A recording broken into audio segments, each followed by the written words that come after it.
Pelatih Jepang ketiban petaka jelang hadapi timnas Indonesia.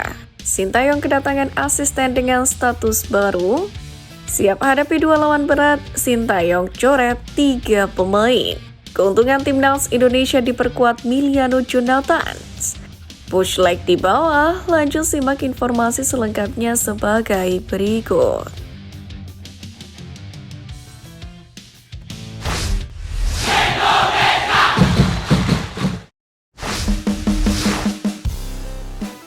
Siap hadapi dua lawan berat, Sintayong coret 3 pemain. Pelatih timnas Indonesia Sintayong dikabarkan bersedia mencoret 3 pemain jelang melawan Jepang dan Arab Saudi. Sebanyak 3 pemain yang dimaksud adalah Asnawi Mangkualam, Jordi Amat, dan Dimas Drajat. Diketahui Asnawi mengalami cedera setelah memperkuat Port FC, yakni pada 20 Oktober lalu. Pesepak bola 25 tahun itu pun harus menjalani penyembuhan cedera hamstring selama 2 hingga 4 minggu ke depan. Menurut Transfer Market, Asnawi diperkirakan pulih pada Senin 11 November. Namun teramat riskan jika baru pulih dari cedera. Ex-pemain PSM Makassar ini langsung dipanggil ke tim nasional. Sementara Jordi Amat mengalami cedera ankle saat menghadapi Bahrain beberapa waktu yang lalu. Akibatnya belum diketahui kapan Jordi Amat bisa comeback. Terakhir ada Dimas Drajat, dipercaya sebagai bomber Persib Bandung. Penyerang 27 tahun ini gagal menggantikan peran David da Silva secara maksimal. Dalam 6 pertandingan terakhir di sebuah kompetisi, ia hanya mencetak 1 assist tanpa mencetak 1 gol pun. Sebagai pengganti, Sandy Walsh praktis jadi pilihan tepat mengisi posisi Asnawi. Selain Sandy, Eliano Reinders juga dapat diandalkan sebagai wingback kanan atau memanggil Yaakob Sayuri ke timnas Indonesia. Sementara untuk Jordi Amat, penggantinya sangat banyak, mulai dari Jesus, Rizky Ridho hingga Misilgers. Belum lagi Hapner yang mulai pulih dari cedera dan Kevin Dix yang tengah menjalani proses naturalisasi. Sementara untuk pengganti Dimas Drajat sendiri, Sintayong dapat mengandalkan pemain depan yang ada sekarang, seperti Orat Mangun, Strike hingga Hoki Caraka. Egy Maulana Fikri yang baru saja mencetak hat-trick di laga Semen Padang versus Dewa United pun juga bisa diandalkan sebagai false nine atau penyerang palsu.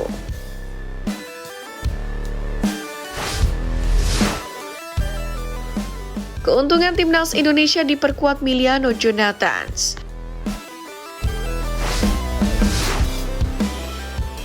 Pertama, bisa bermain di berbagai level timnas. Jika berhasil dinaturalisasi, Miliano Jonathan bisa diproyeksikan untuk bermain di berbagai level timnas karena usianya masih 20 tahun. Ia masih bisa diproyeksikan untuk bermain di timnas U20 setidaknya sampai April tahun depan. Juga bisa bermain di timnas U23 yang akan melakoni kualifikasi Piala Asia U23 tahun depan. Miliano pun juga tentu saja bisa dicoba Sintayong untuk bermain di timnas senior.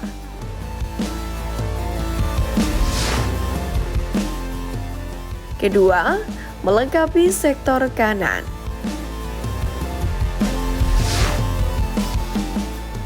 Sejauh ini timnas Indonesia senior masih cukup sulit membangun serangan dari sektor kanan.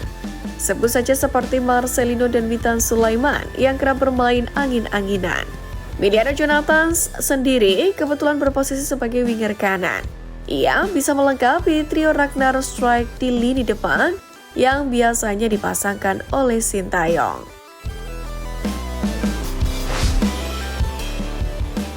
Tiga, solusi ketajaman lini depan.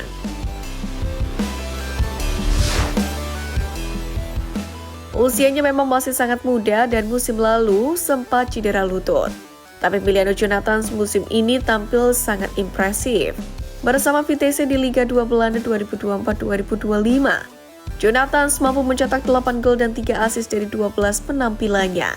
Torehan gol itu 61% dari total gol Vitesse di Liga 2 Belanda sejauh musim ini.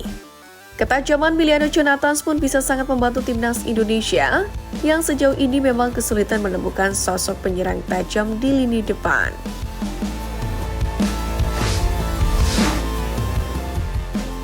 Pelatih Jepang ketiban petaka jelang hadapi timnas Indonesia.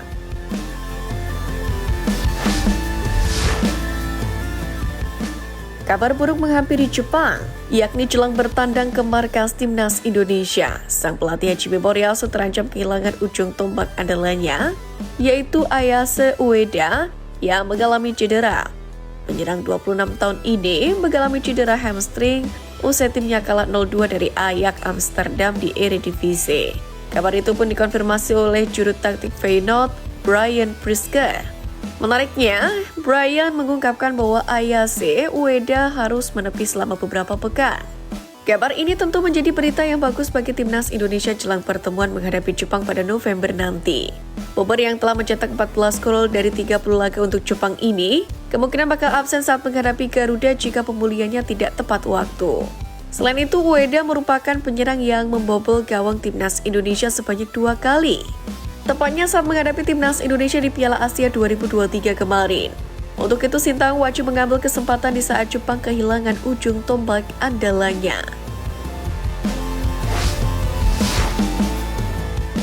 Sintayong kedatangan asisten dengan status baru. Sintayong akan mendapatkan tambahan pelatih baru jelang timnas Indonesia menghadapi Jepang dan Arab Saudi di putaran ketiga kualifikasi Piala Dunia 2026. Sosok pelatih baru tersebut adalah Jong Sok-soo atau yang akrab disapa JJ. Sebab ia baru lulus dari kursus lisensi C kepelatihan PSSI. JJ sendiri memang menjadi orang penting dalam karir kepelatihan Sintayong di skuad Garuda. Ia menjadi penyambung lidah pelatih asal Korea Selatan itu ke pelatih. Lama mendampingi Sintayong menukangi timnas Indonesia, interpreter timnas Indonesia ternyata mengambil kursus kepelatihan. Adapun lisensi C kepelatihan PSSI ini memungkinkan bagi JJ untuk melatih kategori usia 12 sampai dengan 14 tahun. Pada usia itu, para pemain diajarkan bagaimana bermain 7 versus 7 sampai 8 versus 8. Sontak, status JJ yang lulus lisensi kepelatihan mendapatkan berbagai respon, termasuk dari asisten pelatih tim Merah Putih Dova Arianto. Namun, satu hal yang penting dengan lulusnya JJ dari kursus kepelatihan, maka tugasnya untuk menerjemahkan taktik Sintayong ke pemain timnas Indonesia pun bisa lebih tajam.